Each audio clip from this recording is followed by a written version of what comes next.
Welcome back, everybody, to the Spiritual Sisters podcast. It's me, Nichole.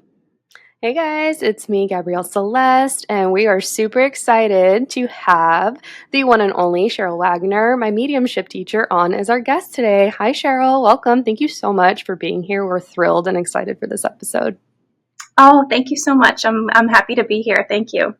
Yeah, so Hello. Yay. I know we were talking about mediumship for a while and like months ago, and Gabby's like, I kind of want to ask my teacher, but I feel like we should wait. And then I think we just got impatient and didn't wait, which sounds like us. And here you are. Yay. well, I always get so nervous because I fangirl over the people that I've learned from and I've worked with, and I'm like, oh my God, are they gonna want to come on the podcast? Are we big enough for them? So it's just kind of that in my mind. But you said yes, and I'm super excited because I feel like yeah, there's people that I really want to hear what you want to say. So tell us all about you, how you got into this work, what you do, and it's just gonna flow from there, my friend. Yeah, sure. So I'm Sheryl. I'm a psychic medium and teacher and writer. And my work, I see clients, usually clients that are grieving. I see one-on-one for mediumship readings or psychic readings. I call them intuitive readings on my website. And I also teach mediumship, as you know, either one-on-one or in groups and through mentorship. And I love talking about mediumship. When you invited me on, I was really excited. I love podcasts, especially the last few years. I feel like I'm late to start listening to people's podcasts, but I think it's such a I think it's such a generous way to share information and let people learn about things that they're maybe just curious about or not ready to fully invest the time and energy and learning about. I know for me, just being able to put on a podcast and learn a little bit about a topic, and you can sometimes just catch people at the right time and they're awakening. And a lot of people are hungry for information about mysticism, and mediumship is definitely one of those topics that just is really broad. So I like to provide a lot of really good, solid information and kind of demystify something that can't totally be demystified. But I do love to share, with people about what the spirit world is really like, and people that are skeptical but curious, or usually I'm connecting with people that are I really want to believe.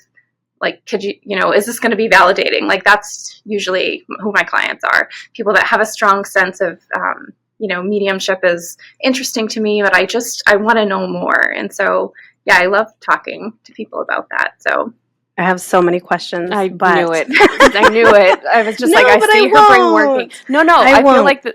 No, I kind of want I'm bombarding myself with questions already. I'm overwhelmed with my own questions right now because I'm where do I start? So I don't want to. I don't want to do that. Okay. Did you have a question though, Gabs, or should I just fire away? Okay. I feel like we're going to have maybe similar questions. I want to know, how did you know you're a medium? What's the hardest thing about being a medium? What do you see, of souls on the other side, the ones that have been there longer? Or okay, well, let's start with one. I know, but I'm saying, narrow this it down. What's in my brain. The first one. Go ahead and just go for it, Sheryl. Whatever you feel called to share. Yeah. I think that so I started doing this work professionally. I think it's been it's coming up on 7 years, wow. And so that's when I started professionally. I had a serious job before. I worked for Ford, and I worked in finance, it's commercial auto finance, and so I did have a very time consuming serious job.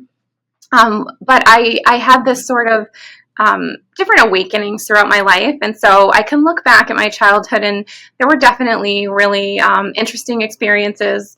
I wrote a book about, how I kind of came into this work called Uncovering Intuition, and sort of my journey there and getting into those childhood experiences.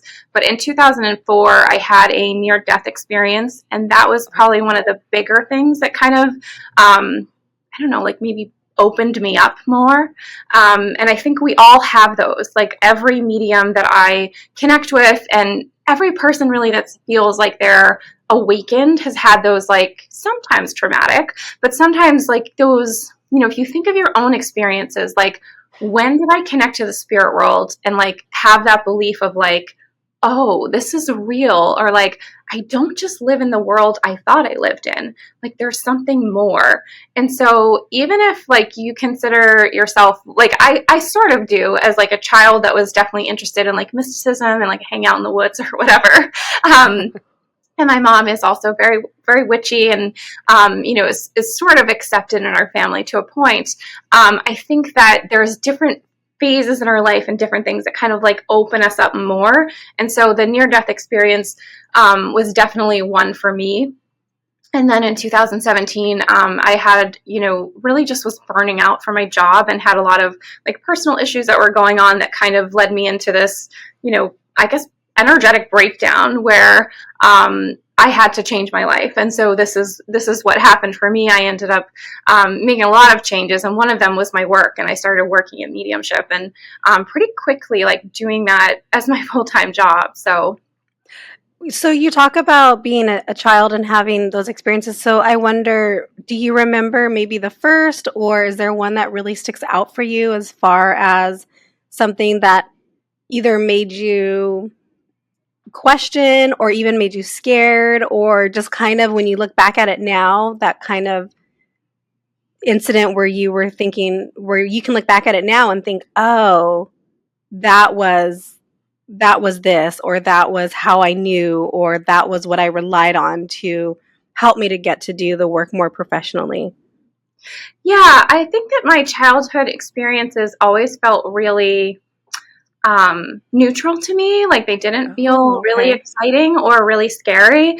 And I always tell people that when they come into mediumship and start to understand it, like, you don't have to necessarily like answer it, because people will ask you questions like that, which I'm really used to. But people that are newer to mediumship, they'll be like, well, is this new for you? And they'll be like, well, yeah, I guess it is.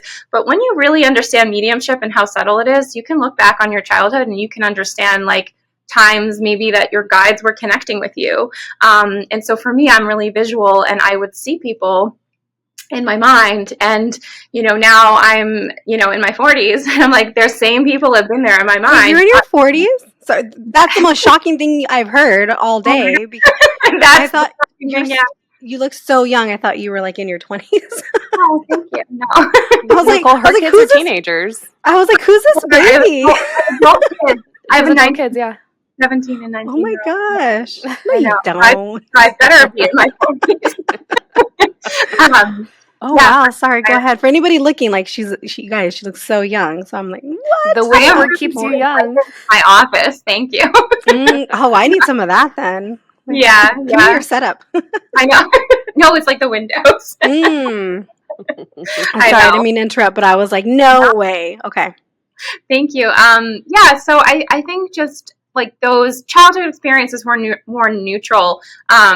People I was seeing in my mind, just feeling connected to things. I think being really sensitive, and kind of feeling lonely and disconnected from people was maybe something that showed up.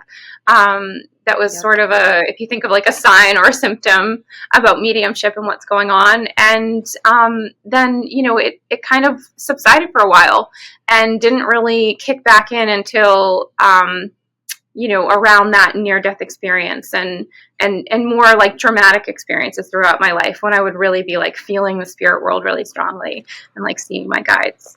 So I had an experience as a child that terrified me, because I saw something, but it wasn't in my mind. It was in life, right? It was actually happening. And so for me, that terrified me. And I think I'm 40 and I'm still terrified to this day of seeing things. So I love that for you, it was in your mind's eye and not in person, because I wonder if it had been in person, if you would have gotten scared like I did, because I think I probably shut down a lot. And now I'm working to try to open it back up.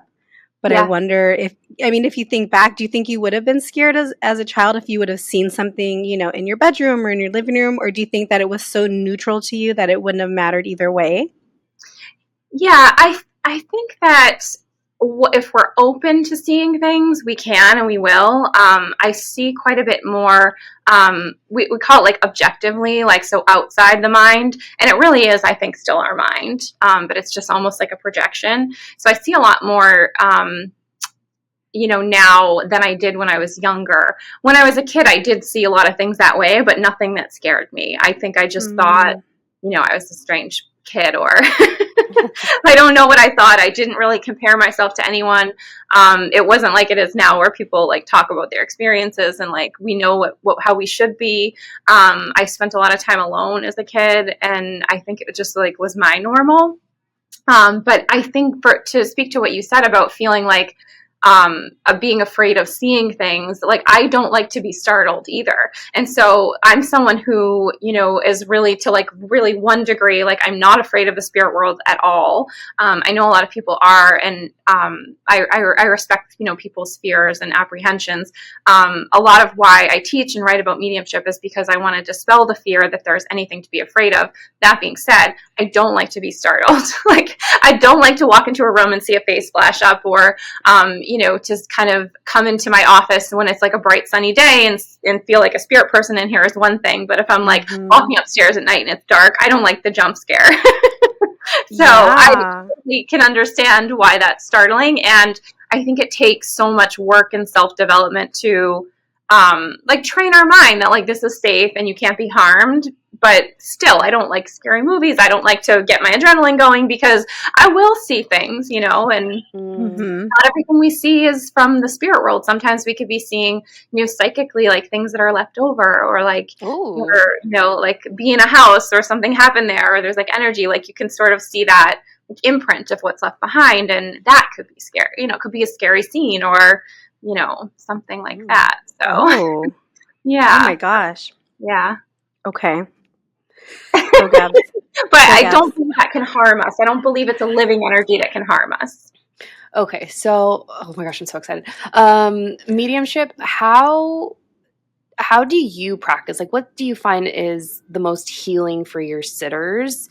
Being able to give them that just like peace and communicating with other spirits that on the other side that have transitioned. Like, what's the most rewarding thing for you? And why do you think that people should have a session? Because I've gotten so much out of it. I think people should have a session if they like can't stop thinking about it and they absolutely want a session, and it just feels like, I don't know, just something they can't put down, or like if you're just so compelled. Certainly people come in out of curiosity. I feel like the best readings happen when there is like this need, like a really high need from the spirit world to communicate to someone here, their loved one that they've lost. And it doesn't have to be because they've had a recent loss. It could be 20 years have gone by. I did a reading for a lady recently who was, she was in her 70s. She might have been in her 80s, and she had lost so many folks. And it was her first mediumship session. And she totally believed. And she was like, I see, spirit people too. And she just felt compelled to come in. I think the thing that people don't realize about the spirit world and spirit people when you're connecting is they come with everything that's needed to share in the reading. So they have this infinite wisdom, intelligence, and love. And so I don't have to ever worry of like, oh, I have to come up with the right words to say, or I have to know like what to share. I am really just the channel.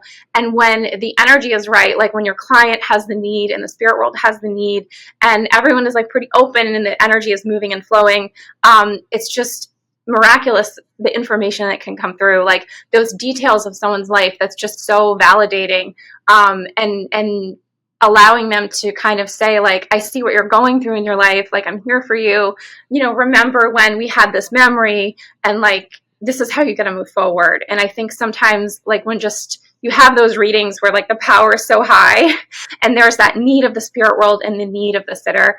And certainly people come in and they're like, kind of, can you prove this to me? And those readings can be good. But I think when people come in and they just have a need to hear from their person, that's when I feel like some days it's like so magical. And so that would be the best case scenario. Like when you're leaving your office and you're like, wow, like this is amazing. Like what I do, when everyone is just so open and like that information is flowing, and I think you can help someone. Like I talked in the beginning about like that moment when you like believe in the spirit world, and it's like, I don't live in the world I thought I did. And so sometimes I get to see that in people. And so that feels really rewarding. And so you said that that would be the best case scenario when the sitter's open and the energy is kind of there. And so what is maybe one that is more challenging? And I'm sure I know the answer, but what have been the more challenging times, or even sessions where you got nothing, or what you got didn't land with the sitter? And why do you think that was? Yeah, so that happens. I think that it's generally accepted in mediumship that we're not going to be able to read every single person. That's not really that's not really that hard for me. It does happen occasionally, and in that case, I'll just let the person know, like, maybe I'm not the right medium for you. Maybe the person is in a space where, they're just feeling really challenged in life and they're not open to a reading. Maybe I'm like having a low energy day. That's pretty rare, but I think any medium that's ethical and talking about this will say, like, I'm not gonna be able to read every single person. We can't control the spirit world. Like, we don't demand their presence. They're not at our beck and call, right? So that's just not how it is, not how it works. So we all know that. And so that's just part of what we do. I think the most challenging thing is, like, if someone comes in and I want to help them, and I give the reading, and the information is there, but sometimes, when we're in this healing work, we're left with a feeling of, like, did I do enough? Or, like, it's hard to disconnect, Some people don't come and hear what they expected to hear, and so sometimes I've had to work really hard to, like, let go of, I'm not gonna be able to fix everybody's life in one session. Not every reading is that, like, hopefully there's a perspective shift there. There's a validation. There's always going to be kindness, love, and compassion. I'm always going to be that channel, but it's not always going to be what they thought they would hear. And so I don't really know, like, what people's expectations are, and like, none of us do, because we're humans, but sometimes I assume, what they are, and I can just be left with feeling like, I do want to be able to fix and help, but that's really not our job. Like, when we're doing mediumship, our job is to be open and available to the spirit world and just really share what is there. And it's not, it's really not about me in those cases. But it is hard to, like, draw the boundary and say, like, okay, I've done my work, and, just like in therapy or anything else that we're doing, like, we can't go home with them, Thank goodness, because I don't want to do that. Yeah, and we got to go home with ourselves, right? But in therapy, sometimes it's hard because we bring it home, right? We might not go home with them, but we're bringing it home because it's so hard to just disconnect.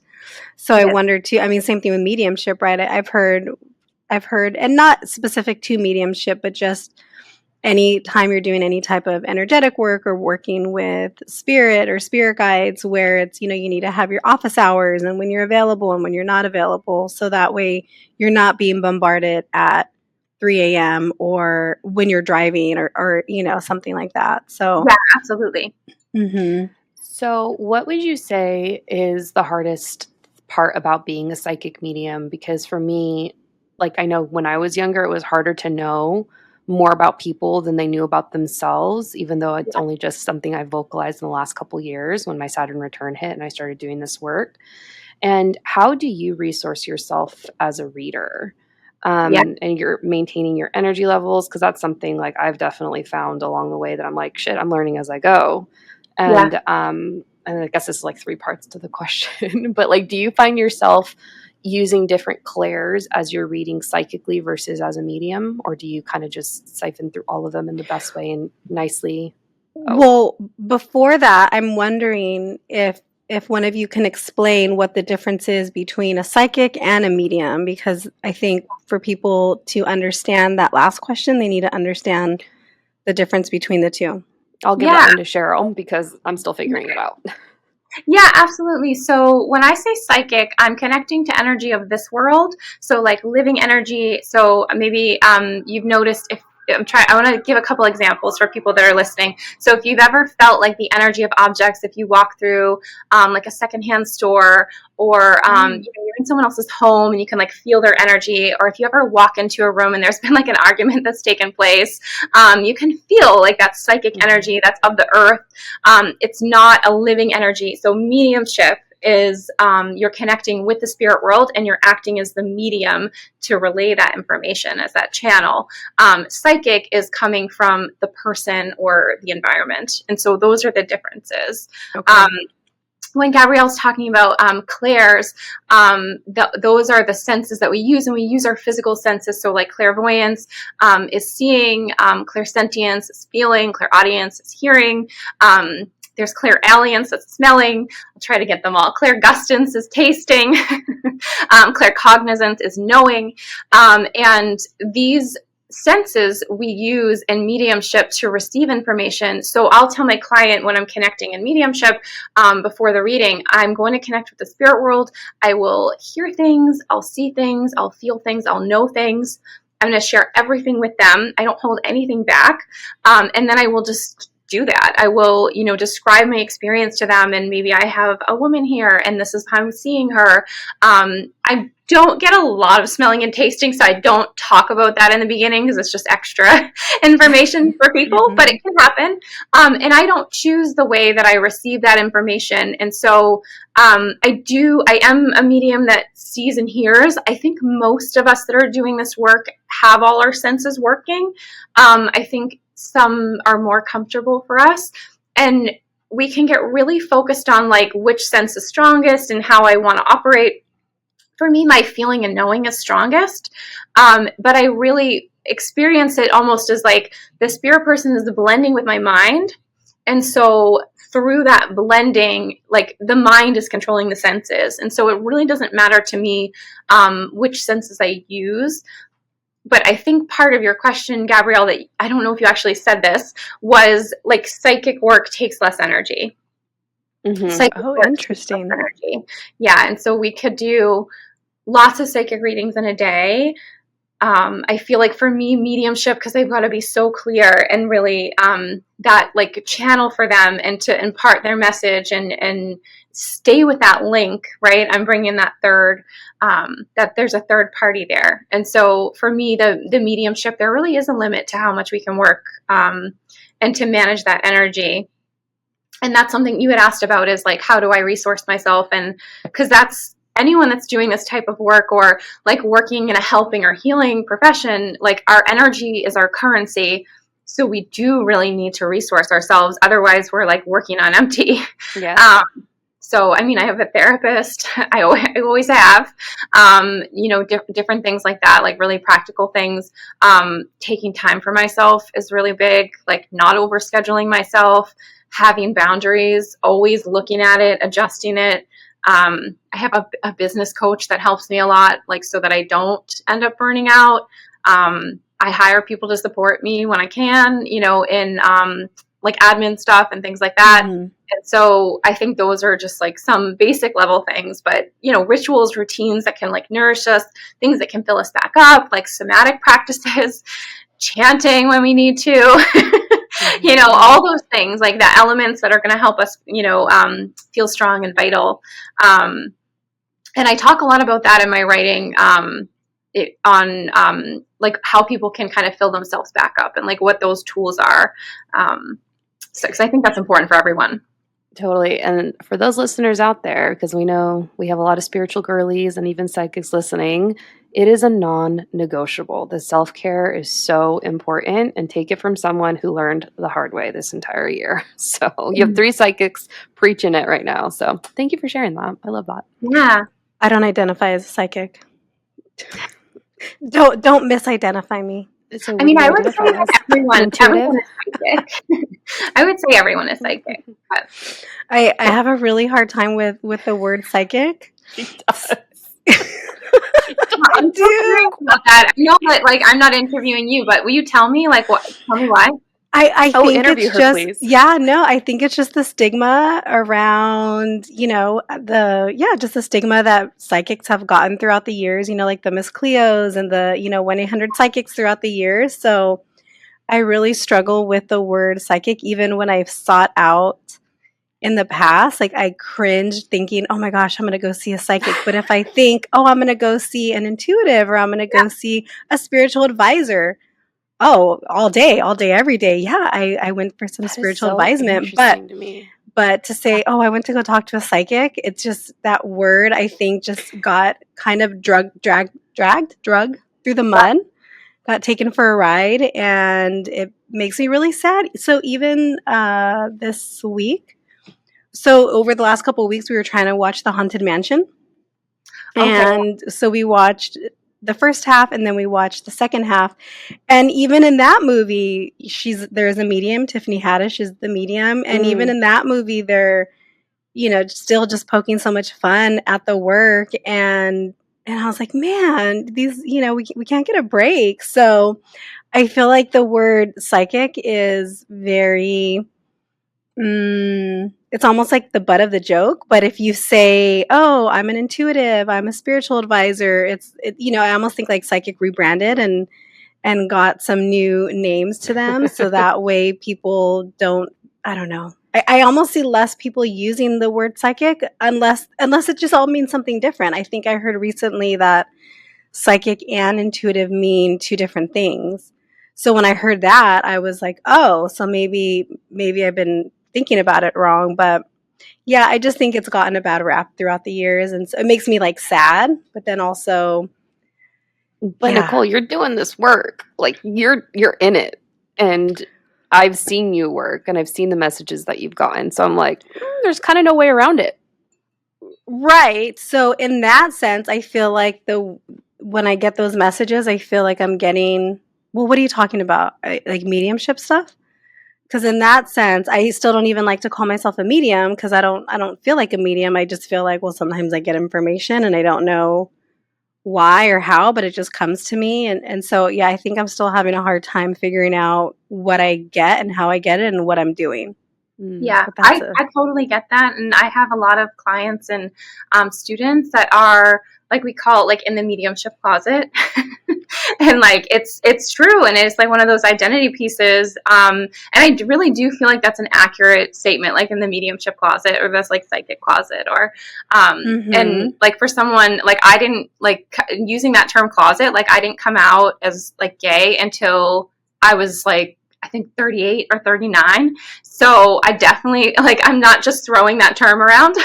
Like, I get it, but it is like one of those identity pieces. And I had a client recently who was saying to me, like, I don't know why I care. Like, I don't know why I care what people think. Like, I wear whatever I want. Like, I say what I want. Like, I say what I feel. And I was like, well, I think that mediumship and intuitive work is not really about like a choice of like what you're wearing. It's who you are. Like it is an identity piece.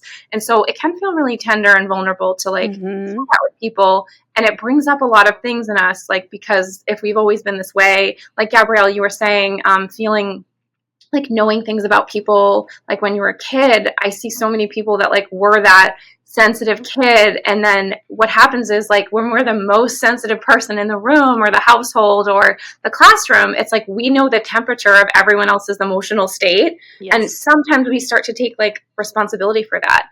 And so when you were asking like what's the hardest part of like a reading or how it can go, that's still what I struggle with. That still is like, what am I responsible for? You know, am I supposed to fix this person? And, you know, we're not, we can't, we need to, you know, stay with ourselves and present our work in the clearest way that we can and like let people know what we do. And then when we're done, we're done. And it's really important to have those boundaries. I love that you just shared that because it really is like such a golden nugget for readers out there. It's like there really is a limit as to like what you can do and just to like not take that on. And I feel like for me, where my Chiron's at in my chart, because everyone has a Chiron and it's like a specific wounding that you're here to heal in this lifetime. Mine is in the child, it's my inner child wound. And I definitely feel like maybe it was by my own doing, maybe it was because of external circumstances going on within the family, but I definitely felt as though I had to like grow up a little bit sooner than maybe I should have.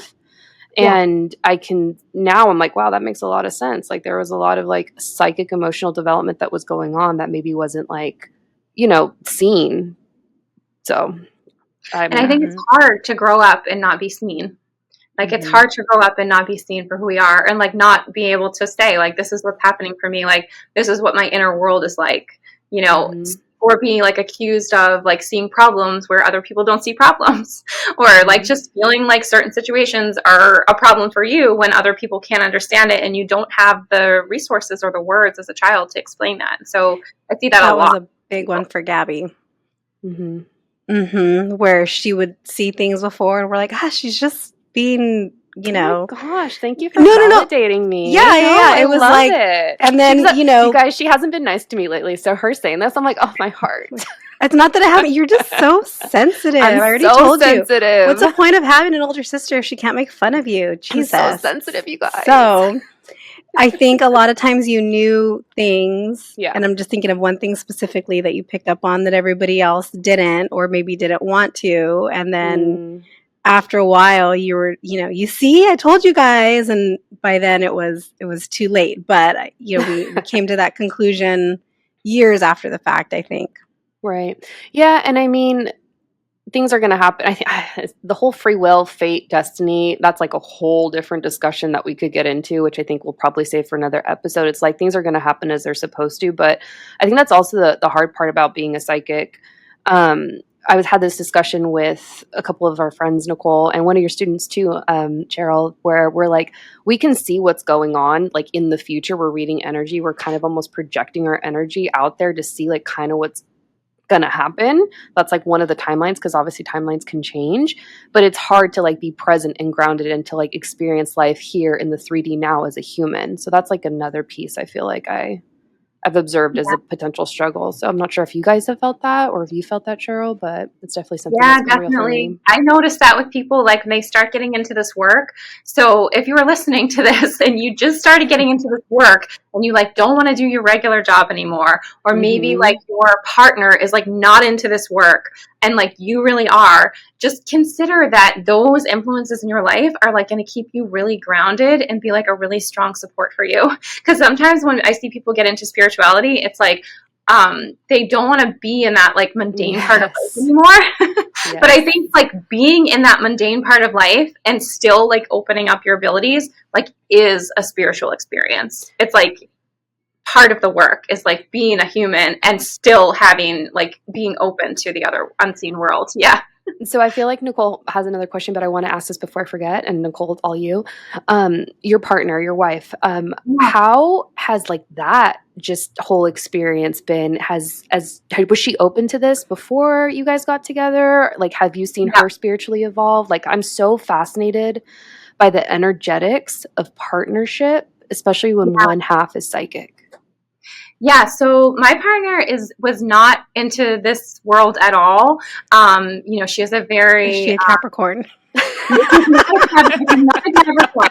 a Capricorn. No, she's not. My ex-husband is a Capricorn, and he's a lovely guy, and we're very good friends. But yes, but no, my wife is an Aries. So she's an Aries sun. She's a Pisces rising, Virgo moon. So she takes very good care of me. And she's so grounding to me too.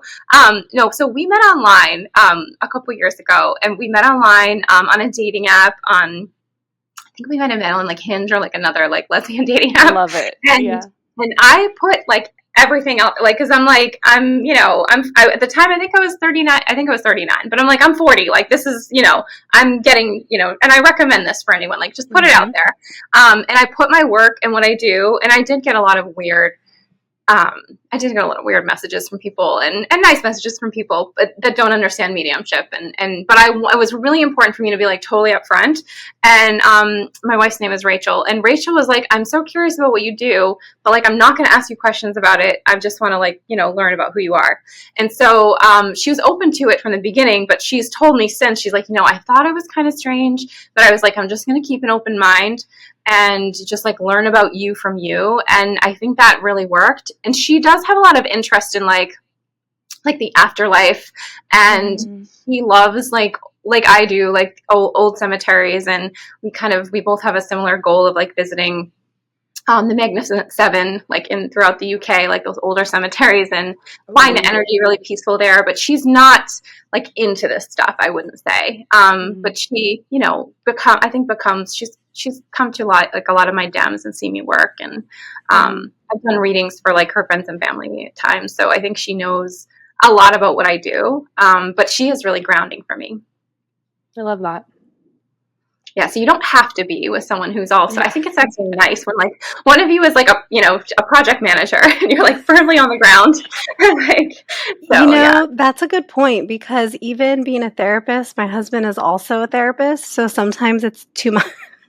It's too much therapy, right? It's too much therapizing of each other and analyzing. And so, yeah, I could see how having to. And Gabs, we know somebody, or you know someone, I just know of somebody who is a medium, and her husband is either also medium or just in the work. So their husband and wife are both into it. I'm fascinated by just the but I feel like that's how energy works. It's like one is and one isn't, and that's a great balance. But then when you find the two co-mystics, I'm like, oh, you guys like have a soul contract to do this together. And I think that's really cool. I mean, before I met my wife, I dated other mediums, and it was a little crazy. Oh, tell us more. She doesn't want to think about it. She's like, nope, I'm putting that in the back of my mind. We don't go there. Who's in charge? It's like just so spacey and like, oh well, if you want, it's like it doesn't go. It's like it doesn't really go anywhere. Yeah, so maybe I did need that grounding presence. I had a question about that and I lost it, but it was about just being with somebody who is into it, but not just because that is kind of my husband doesn't know what I do. I don't think he wants to know. I don't think he cares. Such a Capricorn. I know. He's like, just don't be bringing stuff into our house. Thanks. But, he knows that I like sage the house and I do things like that. But he kind of still, makes fun of me. He was making fun of me. I didn't. So 22 is a really important number for the two of us, right? We were both born on the 22nd. Just 22's always around us. And in my son's class, when I went to back to school night, his seat number is 22. And when I saw that, I was like, oh my goodness. And so I took a picture of it and I sent it to Gabby. And then my husband walked in and I said, look. And he was like, oh, look at that synchronicity. Like he's teasing me, right? Look at that synchronicity. You gotta tell your sister. Yeah. He's like, you got to tell your sister. I was like, I already did. Don't you know? We were married before you two were. Too late. Okay, so I have two questions. One is, and if you don't want to talk about it, you don't have to. But you mentioned in the beginning that you had a near-death experience, so I'm curious about that. And we don't need details of however much you're comfortable talking about that. And then the next question is, how do you read? Because I've heard when Gabby was doing the work with you, she was talking about blending and other things. And I heard you mention blending. And I was thinking, I've never heard of any of this. And why would I? I don't know. I just know that you go to a medium and they give you the information. We don't care how they do it. Just the same way that someone comes to therapy doesn't care if I'm doing, Socratic questioning, or they don't care, right? So I wonder just what are the different types of ways, I guess what are they called? I guess the modalities, techniques? The methods, techniques. There you go.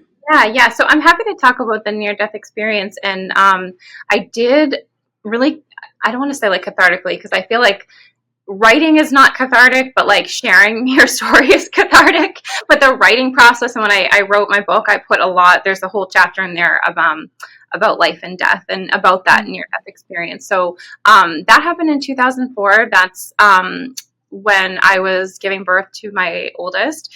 And I had like a severe medical trauma and this condition, it's called HELP syndrome, which where your body is actually shutting down, your organs are shutting down, and experienced a lot of blood loss and was very, very close to death. And so when I say near-death experience, sometimes I hear people say that like I went under anesthesia or like I fell asleep on the couch and I had a near-death experience. And I actually wrote about that in the book, how it used to make me really angry to read that stuff. And now I'm I feel like come out of, a little bit more into my healing. And I'm like, all right, I'm not angry about that. But it's still a thing that I notice that people kind of throw the term around. And so if you haven't had the near-death part, It's not fun, Right. I guess is the point. So I did experience that, leaving my body, which felt really exquisite. It was like a lovely feeling, and was looking down on myself, like on the operating Oh. table, and seeing things that were like, should be really like shocking and scary. And was able to talk with my doctor afterwards, and talk with my ex-husband afterwards, and like kind of describe what I was seeing, which is not something I would have seen, if I was there. And so just like blissfully kind of just floating up above and seeing the scene from above. And just, I remember being so thankful to be out of my body, because I was in just so much, just pain. And like, I just had wanted it to end for so long. It just felt like really like a euphoria. And so I just wrote that word down right now. Oh, she must you be did. psychic. Because I was going to ask you about something else. That's so funny. Okay. I'm going to star Yeah, that because now I definitely need to ask you about that. yeah, and so when I experienced after, in this sort of time that I was unconscious, it was really simple. And I was in this small room, and one person that was there is my great grandmother, and I only knew her when she had like advanced Alzheimer's, and I was seeing her like a little bit younger than I knew her, and she was completely lucid, and she was just smiling at me, and like there was other people with her, other people that were loved ones, and there were some of my guides that I had seen as a child were in that little like white room. It was almost like it felt like it was a room in the hospital, but it was like up above, somehow up above what was happening to me. And I just was there with them, not talking, like maybe just telepathically, like exchanging love. And I didn't have like this moment that other people describe, which is like they kind of ask you like, do you want to go back or not? Or I'm not aware of it if I did, because I'm sure I would have said no. I'm sure I would have said, no way do I want to go back in that body. Instead, I just woke up in my body, and I woke up in such horrible pain that I think the extreme of that experience just traumatized me more than anything else, because I was so angry and upset to be back in my body, like without, I think probably without enough pain medication. And I remember trying to scream like for help for so long, and it's just, no one was coming. And so couple that with like becoming a mother for the first time, and the guilt that I felt for like not wanting to come back to the earth was just like immense. And so that is probably why it took almost another 15 years for like my mediumship to open back up again. Because after that, I was sort of like, I was really angry. Yeah. Like I was angry with the spirit world. I was angry with so many people. I was angry with myself. And I just feel like it was validating as far as mediumship goes, but it took me a really long time to like process that experience. Yeah. Wow. It's interesting because when you're talking about being, kind of in that upper room with the family and not really talking to them, a lot of times when I have dreams about usually my grandparents or my great grandma, we rarely talk. Like there's not usually a lot of conversation, and a lot of times I just kind of see them. There was once that I just kind of saw my grandma who had recently passed. She's only been gone for about a year and a half. And I just kind of saw her hair because she had very, her hair stood out. She had very curly, black, just hair. And I remember being like, oh, there's my grandma's hair. And she just kind of walked by. And there's only been one other time where I had a dream about my grandpa, but we actually kind of hugged. And so I got to hug him, and I remember, oh, I've never done this before. And it was just so loving, and just like, I miss you too. And that's it. And then they're gone almost as quickly as they come, which is really interesting. But I want to go back to, because I wrote down the word euphoria right before you said it. So we've had a discussion on here before.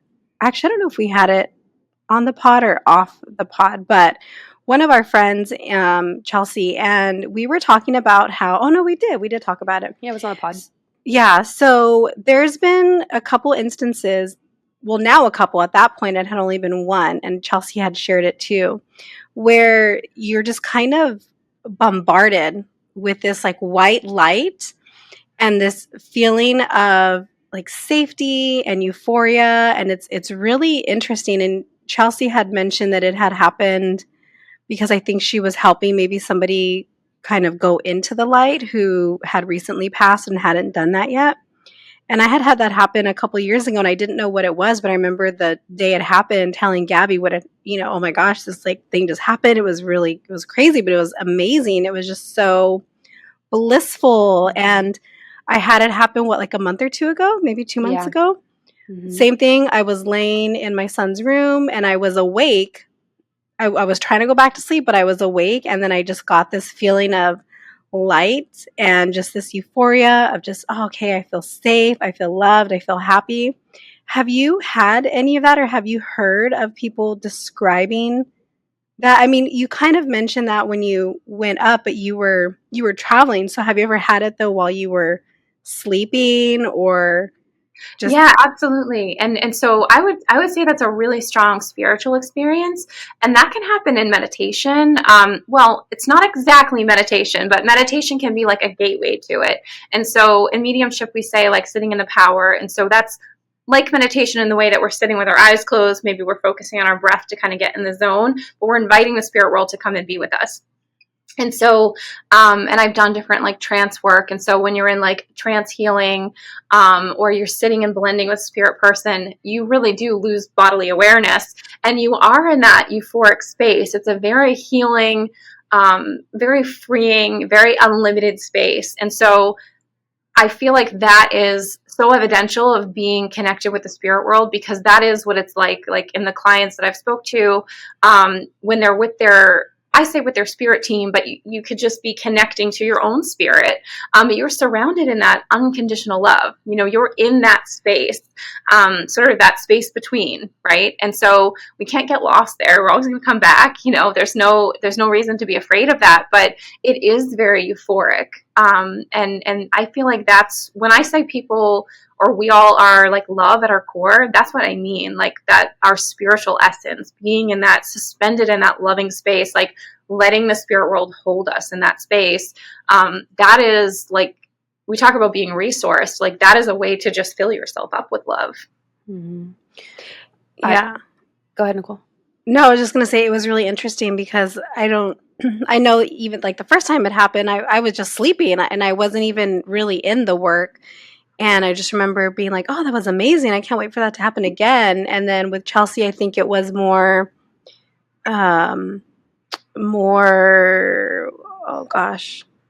intentional because of the experiences that she was having connecting with the loved one. But yeah, it's just, it's really, it was very spiritual, but it's beautiful. Gabby's like, I can't wait for that to happen. Well, I was just going to say the closest thing, because I haven't experienced it that way, and I'm not sure if I will, and I feel like that's something very specific to every reader is different, right? And I feel like that's how you're going to experience it more frequently, Nichole, in your practice. But I would say the closest thing that I have ever experienced that was when our uncle passed, literally a year ago yesterday, and it was at 2:21 in the morning, and I later had this validated from another medium. And I just remember waking up, I had to go pee, because I have the smallest bladder, and I felt she's the worst to share a bed with because she gets up so much. I mean, I do too, but she gets up. It's a lot. The smallest bladder, right? But I went to the restroom early in the morning, and I just felt just loved and just such a presence, and and protected. And come to find out that was when our uncle had literally exactly passed. And that's when I realized that the mediumship wanted to come in, and I was like, I need help. I need guidance. And a couple months later, you and I were divinely, paired up. But something that I've gotten from that experience too, is since he's passed, it's been a year, as I just mentioned, but I didn't know until I worked with you that when spirits are on the other side, they actually have jobs, and they're actually working on their souls and improving themselves before, if they have to, I guess, reincarnate on Earth. And so that part was really fascinating to me, is that they're actually doing things on the other side. Yeah, I've had that experience too, where spirit people have shared with me what their job is, or what they're working on, or how they're looking back in their life. And so I feel like we understand probably a small fraction of what's going on. And I think the differences between like, I don't think that one spiritual experience is like better or like more powerful than another. Yeah. I think the difference is that like the amount that our conscious mind is sort of engaged and like holding on and like witnessing it. Because Nichole, when you were saying like you were kind of having that through like a almost sleep-like state, it's like our conscious mind is sort of moved aside, and then it can be really easy to slip into that. And so for people that are like having those really strong mediumship experiences without that, I wonder if it's just like your mind is kind of like, no, I'm here protecting you, like I'm gonna watch this whole thing happen. And that's not bad. I think that's what we are doing in mediumship, because when I have a client in my office, I'm talking to them just like I'm talking to you now. You know, I'm not like doing any weird stuff or like, you know, sitting with my eyes closed. Like, you know, I'm very lucid and, you know, kind of monitoring, you know, my human self at the same time. I'm not losing control of it. So I want to know about the techniques. Excuse me. I want to know about the techniques, and then also, so we're around the same age. And did you grow up loving Sylvia Brown? Because I remember back in the day, she was on Montel all the time, and every time she was on, I was so excited to watch. And then recently, I heard she was kind of a big fraud, and I got really sad. Oh, okay. So I grew up in a house where we were not really allowed to watch TV, like as kids. So I did not know. This is gonna sound so weird, but I did not know who Sylvia Brown was until like a couple years ago. Oh, wow. Yeah, someone was like, "Oh, they're like one of your spirit guides." Like some random person was like, and I was like, "No, that doesn't resonate." But thank you. And then I had to look up who it was, and I was like, "Oh, no wonder I like." But I feel like I really, really don't want to disparage like anyone that's doing this work publicly. And even like hundreds of years ago, I am very skeptical about like people that were supposedly frauds, because look at what's happening now. Like whoever has like power and control, like can spin, you know, the story to their benefit. So I am just anyone that is presenting themselves to the public with mediumship. For the most part, I am very generous in like how I see people and view their work, because I just don't feel like anyone could be doing this like inauthentically. So I almost like default to like, well, they must be, you know, it doesn't mean everyone's excellent, but like they must be real, you know. And it's so funny about, you know, you said like she was a fraud, and I don't know her story, but I know that, you know, I think about like if I go to a lawyer or like an accountant and like they don't do like a good job for me, like true story. I don't like say like, oh, well, they're not a real like attorney, or they're like not a real accountant. It's just like, well, I didn't get what I needed, you know? And so I think like I'm pretty careful about disparaging like people that work in the public. Yeah, I think with her there was a lot of, oh, you know, this person's, you know, like your daughter's gone, your daughter's dead, and then like they weren't. So there was things like that were kind of coming up. I do love me some Tyler Henry though. I think he's really good, and I would be so sad if we found out later that maybe he wasn't who he says he was. But he's so amazing. I love watching him. Dr. Drew did this thing where he hooked him up to like some what is it, EEG machine? That's the one that does your head, right? Maybe, would probably be the heart. I don't remember, and they were looking at his brain, and they said like his brain is simultaneously asleep and awake at the same time. And so they were really seeing that something is going on in his body. And then they were talking about how he sweats so much, and like why that's a symptom in his readings. And so it was really fascinating. And Dr. Drew's so hot. I think he's so hot. Oh my! I love anything Dr. Drew does. I love anything he does. I don't know that I find him. I mean, well, he's really much older, but he's hot. He's hot. Well, I'm indifferent. I'm neutral, I guess. Trust me. When you're like when you're 40 or 50 and you look back at Dr. Drew, maybe you'll think he's hot. Okay. So what are the different techniques? So we know blending's one, and I know there's a few others that Gabby has talked about. And what do each of them kind of look like, feel like? How do you experience them? Yeah, so I would say that, like, I wouldn't say that blending is like one technique. I would say that it is the way that I experience the spirit world is to like blend with them, and receive that energy. So like walking through the like mechanics of it, you mean? Mm-hmm. Mm-hmm. Yeah. So as mediums, we have that ability to connect, right? So we're feeling that energy. We're setting that intention. We're kind of working from this place of like letting our energy build up inside of us. And I sit, just for now, it's like a couple seconds when someone comes in, I say, I'm just going to take a deep breath and make my connection. And then I'm just welcoming that spirit person to come forward and just blending with them. And so they're sometimes projecting their thoughts into my thoughts.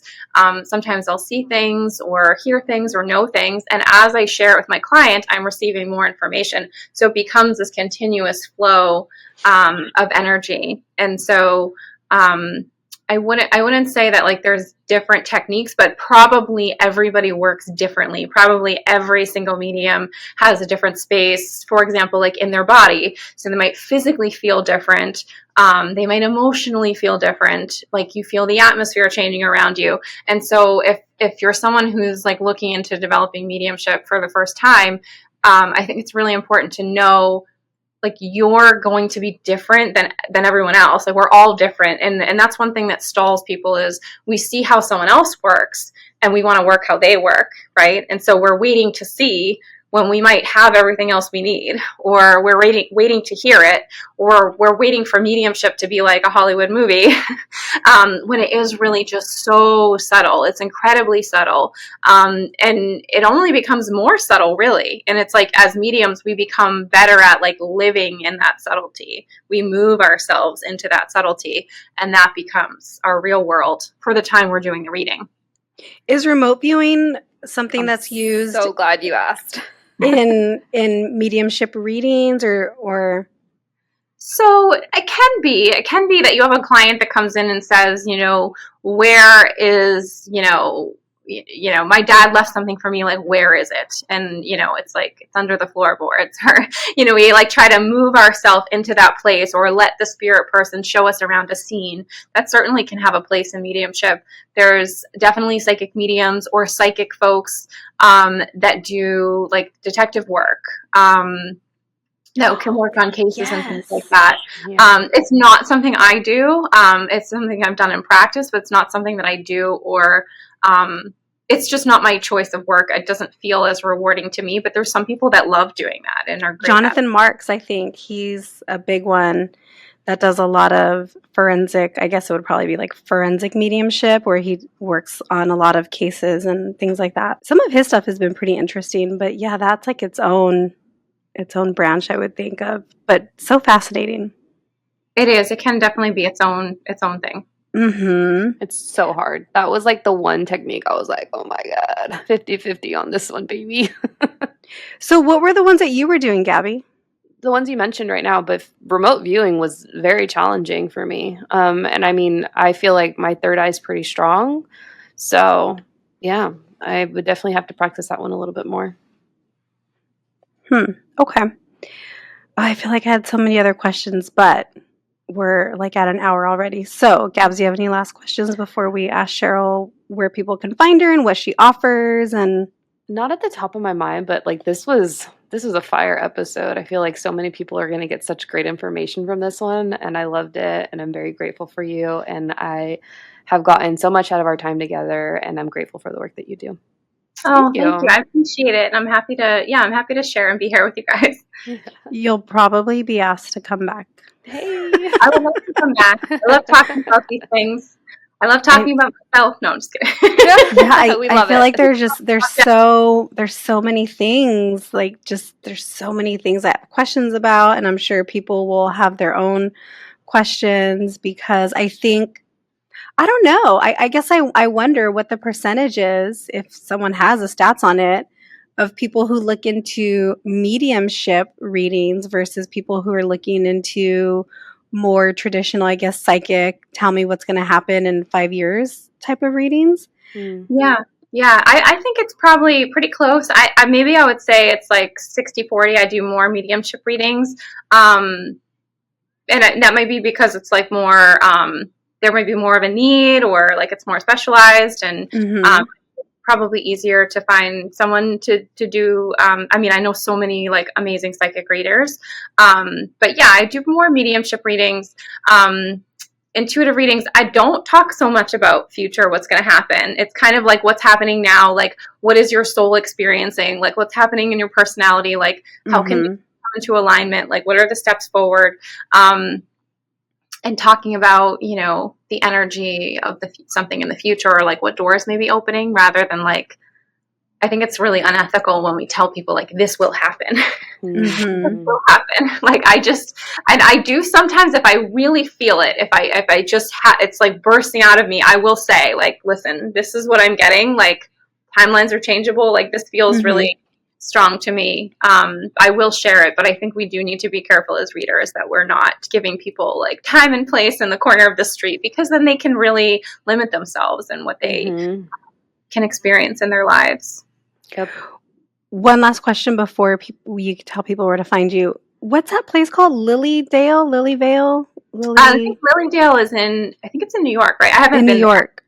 Oh, okay. Yeah. So I hadn't heard of it, and one day my husband had the TV on, and it was an hour-long episode of talking about that place, and he's like, "Hey, come watch this. Like, you're into this." And it was so fascinating.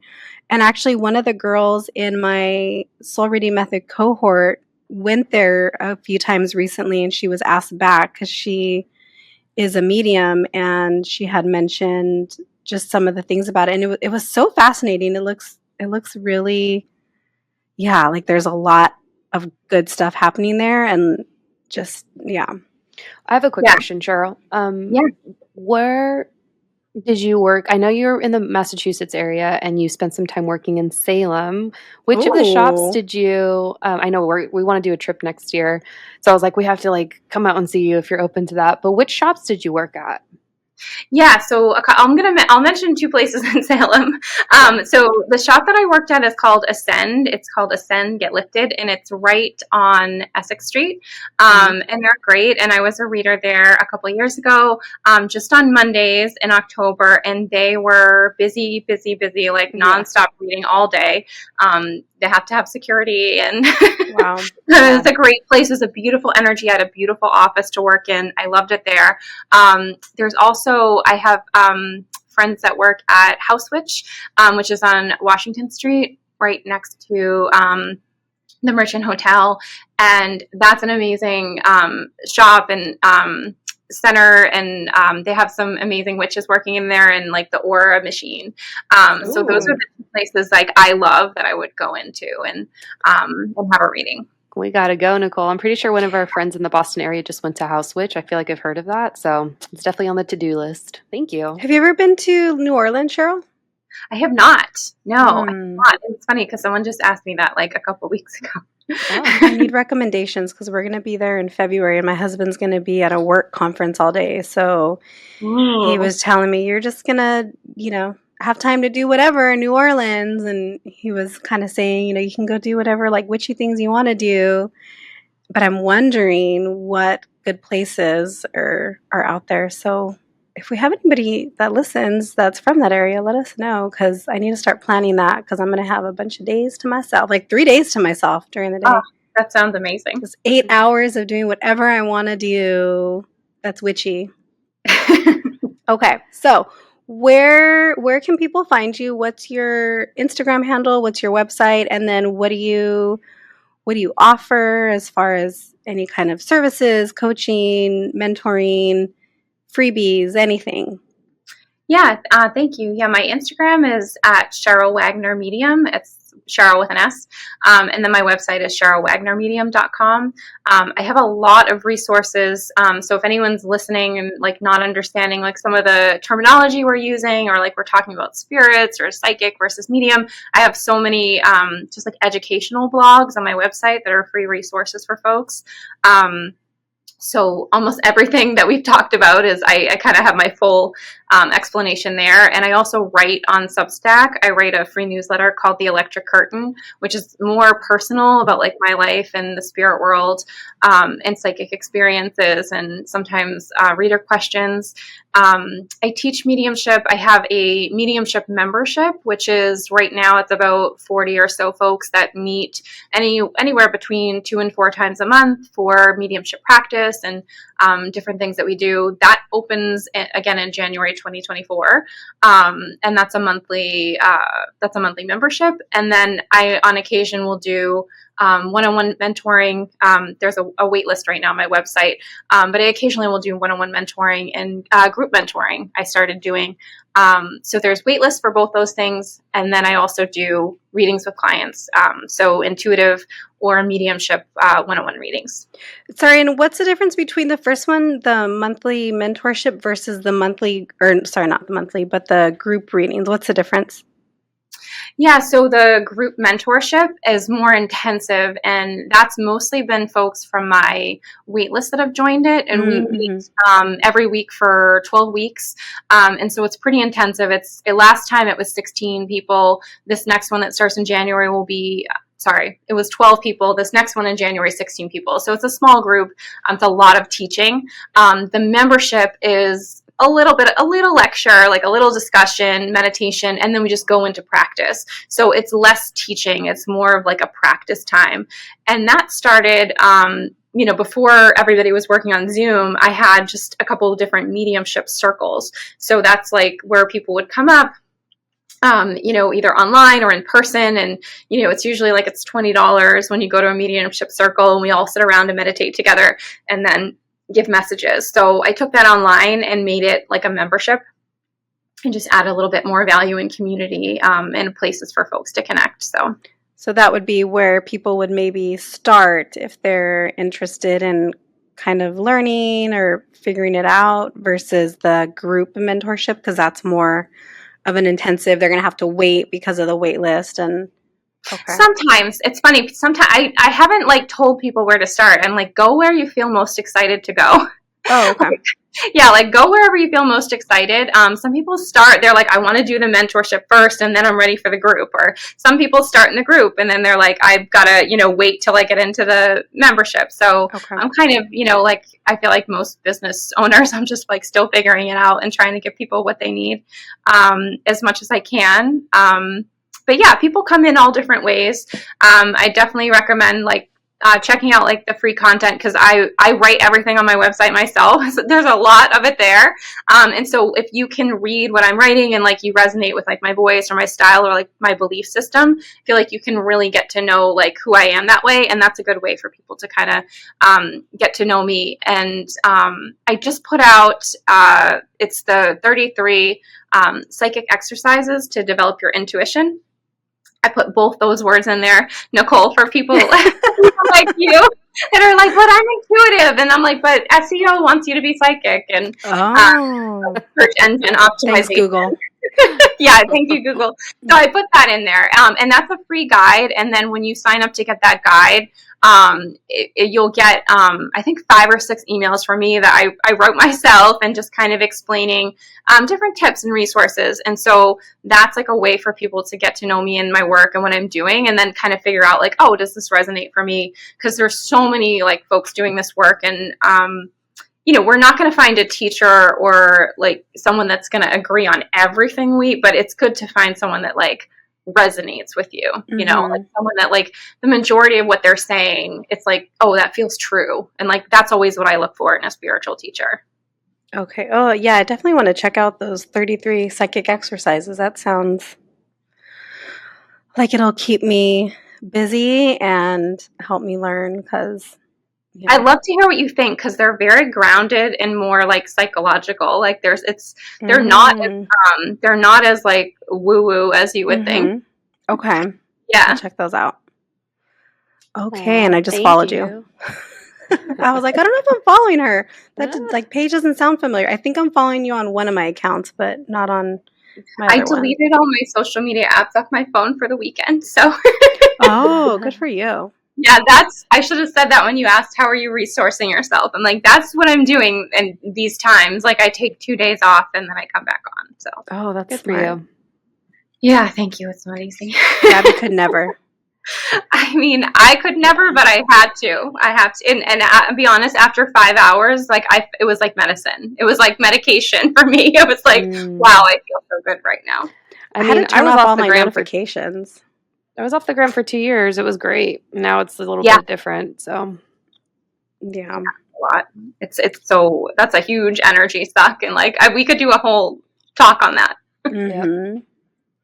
Well, thank you so much. I feel like I learned so much, and like we could easily have this be 2 hours, but I have a Totally. play date to get to.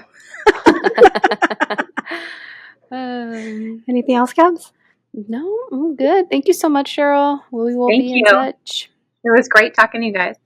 Okay, everybody, go follow Cheryl. Go check out her website. Check out her 33 tips, and yeah, do all those things.